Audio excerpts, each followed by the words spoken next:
So we did one arm, yes? So to transition to the other arm, a lot of times after I do this arm, I'll come around and this stretch, just as a transition. And then I can go right in and do this arm, okay? And then when you do both arms, you can position yourself to do head, neck, and shoulder. You can take both arms overhead and stretch.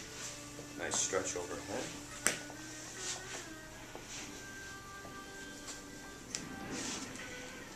And then we're in position to start with the head, neck, and shoulder. So we position ourselves above the head.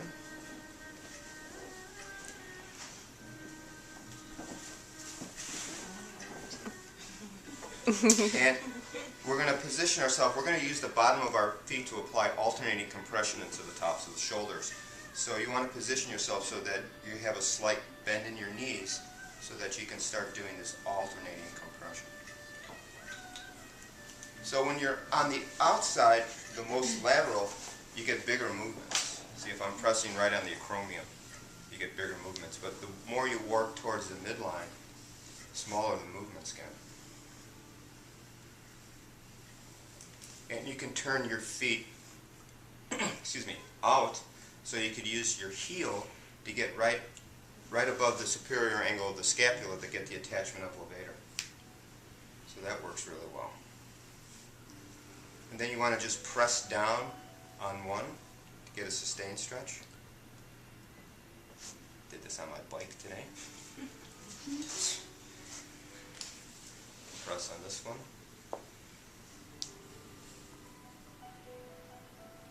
Come back to neutral, and now I'm going to move up a little bit.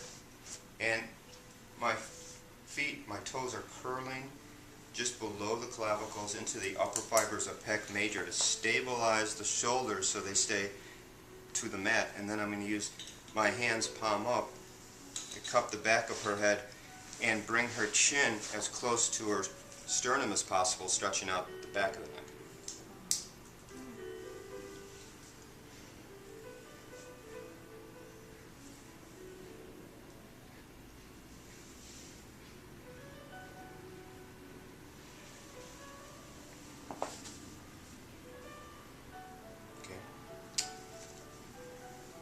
Then we're going to do a lateral stretch of the neck, so lateral flexion. So I take one foot off and I'm securing one shoulder, and with my hands I'm going to take the head and have her inhale, and on the exhale I'm just going to do pure lateral flexion of the head and neck.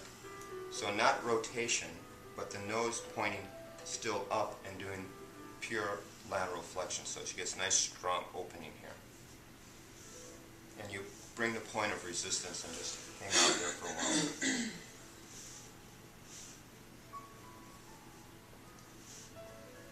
And then slowly back.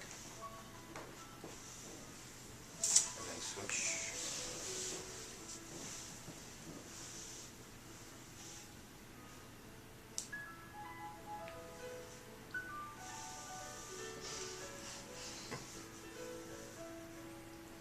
Back to neutral. And then we're going to move closer. Pants are falling apart. And I'm going to put one hand over the other at the base of her neck.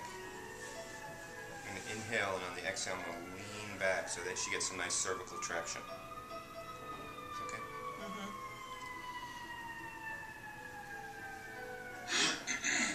Okay? Do that a couple of times. This is just a nice general approach. We'll add to this later on, and then we're going to do digital fingertip compression up underneath the occipital ridge. So we're going to do bilaterally. So we're going to palpate for the mastoid processes on either side, and then we're going to hook our fingers up underneath the occipital ridge, and we're going to inhale, and on the exhale just lean back.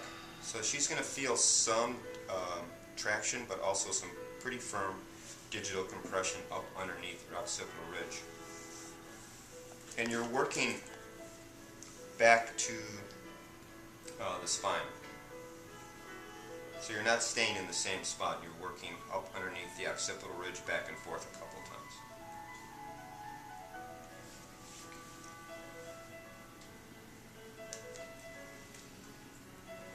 Okay.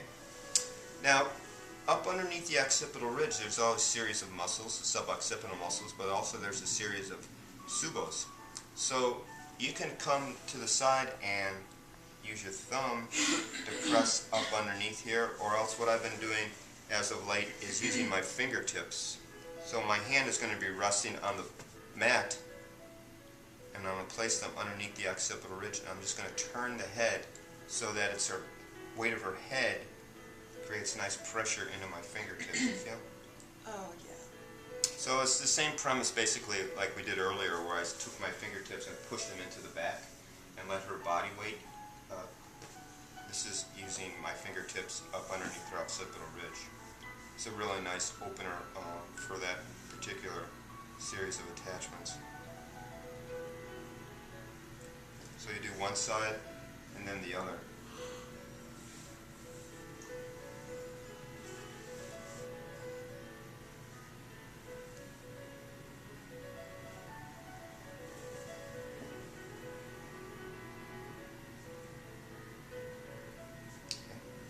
And then back to neutral, and then I like to end with just some nice firm circular friction into the temporal area.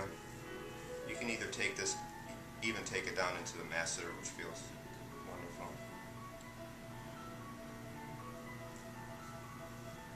Back up all inside of the head. Some nice digital compression just into the top of the head.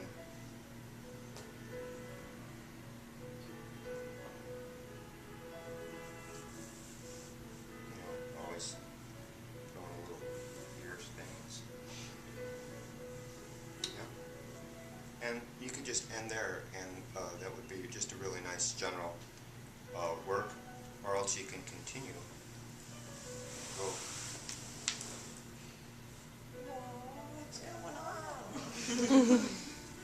This is a nice opener. Stretches the front of the neck, opens up the chest. It allows you to come just below the clavicle with your fingertips and work these upper fibers of pec major to help open up the chest. This isn't for everybody though, because maybe it's uncomfortable for your feet, but I say give it a try just to see. So my feet slip in like this, and then they turn on the edge, so my feet are like this, right up against their scapulas, so that their chest opens up like that. So your turning of the feet raises her body up? Right, like so. My feet go in flat, and then I turn them on edge, and then their body is resting on the edge. That's what gives it the lift. And then now my feet that are like this are going to go flat. I'm going to slide them down into her lower back. And pushing into her lower back with the top of my feet now. And then I just work my way out by pressing. See all that nice lift you get? Awesome. Working. Little monkey feet at the end.